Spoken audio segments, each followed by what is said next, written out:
یہ پوچھا گیا جی، جو شخص بغیر کسی عذر کے رمضان کے روزے ترک کر دے اور اس کو بعد میں اس چیز کا احساس ہو، لیکن اتنے لمبے سالوں تک اس نے روزے نہ رکھے ہوئے ہوں، تو کیا کرے؟ کیونکہ بسا اوقات بڑھاپے کے اندر اس چیز کا لوگوں کو اظہار ہوتا ہے، تو وہاں پر وہ کیا کفارہ ادا کر سکتا ہے؟ توبہ و استغفار کرتا رہے، انفاق کرتا رہے، اور اگر کبھی توفیق ملے تو مہینے میں 2-3 روزے بھی رکھ لے، امید ہے اللہ تعالیٰ معاف فرمائیں گے۔ ٹھیک، یہ پوچھا گیا ہم سے بھی، جو سحر و افطار کی دعائیں اکثر ہم سنتے ہیں، یہ کہ افطار کے بارے میں رسالت پاک صلی اللہ علیہ وسلم نے کوئی مسنون دعائیں باقاعدہ بیان کی ہیں؟ ایک آدھ دعا ہے، باقی جو ہمارے ہاں عام طور پر لوگ نشر کرتے رہتے ہیں وہ لوگوں کی بنائی ہوئی دعائیں ہیں۔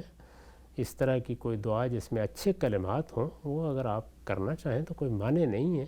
اللہ سے دعا کرنا یا اللہ تعالیٰ کے سامنے اپنی عاجزی کا اظہار کرنا خود ایک عبادت ہے، لیکن مسنون دعا کا مطلب تو یہ ہے کہ حضور نے وہ دعا کی ہے، تو اس دعا کا ہم بارہا ذکر بھی کر چکے ہیں، وہ ہماری کتابوں میں نقل بھی ہوئی ہے، آپ اس کو دیکھ بھی سکتے ہیں۔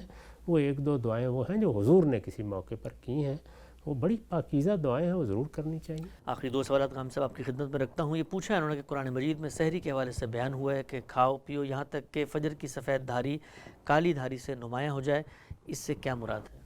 آسمان پر پیدا ہونے والے آثار ہیں، تاریکی جب ختم ہونا شروع ہوتی ہے اور روشنی، سورج کی روشنی آنا شروع ہوتی ہے تو اس سے یہ آثار پیدا ہوتے ہیں۔ یہ آسمان پر دیکھیں گے، کیونکہ اس زمانے میں گھڑیاں تو تھیں نہیں، تو اسی کی بنیاد پر روزہ رکھا جائے گا۔ ٹھیک، بالکل نقطہ واضح ہو گیا ہے۔ ہم سب اجتماعی افطاریوں کا اہتمام کیا جاتا ہے، افطار پارٹیز ہوتی ہیں رمضان کے اندر، بڑا تام جھم ہوتا ہے، اور باقاعدہ ہم یہ دیکھنے میں آیا ہے کہ ایک آدمی کرتا ہے، دوسرا اس کے جواب میں اس سے بڑی کرتا ہے، تو یہ افطار پارٹیز کا جو کلچر ہے اس کے بارے میں کیا فرماتے ہیں؟ اصل چیز تو یہ ہے کہ آپ غریبوں کو افطار کرائیں، وہ لوگ جو روزہ نہیں رکھ سکتے ان کو افطار کرائیں۔